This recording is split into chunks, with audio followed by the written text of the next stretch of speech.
बहुत प्राचीन समय की बात है। धरती पर धर्म, करुणा और भक्ति का महत्व था।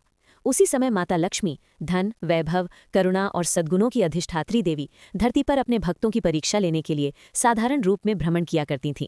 वे केवल धन देने वाली देवी ही नहीं थीं, बल्कि करुणा, न्याय और पश्चाताप को स्वीकार करने वाली माता भी थीं। एक घना जंगल था, जिसके बीचों बीच एक प्राचीन पीपल का वृक्ष खड़ा था। उसी वृक्ष पर एक काला कौवा रहता था। देखने में वो साधारण लगता था, लेकिन उसकी आंखों में गहरा दुख और पीड़ा छिपी रहती थी। वो अन्य कौवों की तरह न तो उड़ता था, न ही काँव काँव करता था। वो बस चुपचाप बैठा आकाश की ओर देखता रहता। कौवे का अतीत और श्राप। वास्तव में वो कौवा कोई साधारण पक्षी नहीं था। वो अपने पूर्व जन्म में एक अत्यंत धनवान सेठ था। उसके पास अपार धन, सोना चांदी और अन्न के भंडार थे, लेकिन उसके हृदय में दया नहीं थी। भूखे साधुओं को वो द्वार से भगा देता, गरीबों का उपहास करता और ब्राह्मणों को अपमानित करता था। एक दिन एक वृद्ध ऋषि उसके द्वार पर भिक्षा मांगने आए। सेठ ने क्रोध में आकर उनका अपमान किया और कहा, मेरे घर में किसी भिखारी के लिए कुछ नहीं है, यहाँ से चले जाओ। ऋषि को बड़ा दुख हुआ। उन्होंने शांत स्वर में कहा, धन बिना धर्म के शाप बन जाता है। कहते ही ऋषि ने उसे शाप दे दिया, अपने अगले जन्म में तू उसी अन्न के लिए तरसेगा जिसे तूने कभी दान न किया। तू एक कौवे के रूप में जन्म लेगा और तब तक मुक्त नहीं होगा जब तक स्वयं माता लक्ष्मी तुझ पर कृपा न करे। शाप पाते ही सेठ को अपने पापों का आभास हुआ, लेकिन तब बहुत देर हो चुकी थी। कौवे का पश्चाताप। कौवे के रूप में जन्म लेने के बाद उसे अपना पिछला जन्म याद था।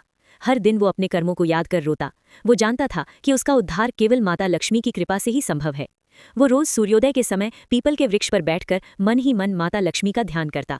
वो कोई मंत्र नहीं जानता था, बस उसके हृदय से एक ही प्रार्थना निकलती, हे माता, मुझ पापी को क्षमा कर दो। उसने कभी किसी जीव को कष्ट नहीं दिया। जहाँ कहीं अन्न मिलता, उसमें से कुछ हिस्सा चींटियों और छोटे पक्षियों के लिए छोड़ देता। यही उसका तप और साधना थी। माता लक्ष्मी का धरती पर आगमन। एक दिन मार्गशीर्ष मास की पूर्णिमा आई। माता लक्ष्मी ने देखा कि धरती पर एक ऐसा जीव है जो पश्चाताप की अग्नि में जल रहा है। माता का हृदय करुणा से भर गया। वे एक साधारण स्त्री का रूप धारण कर उस जंगल में पहुंची। उनके हाथ में कमल था और चेहरे पर अद्भुत शांति। माता पीपल के वृक्ष के नीचे बैठ गईं। कौवे ने जब उन्हें देखा तो उसका हृदय धड़क उठा। उसे अनजानी सी दिव्यता का अनुभव हुआ। कौवा पेड़ से उतरकर उनके पास आया और श्रद्धा से झुक गया।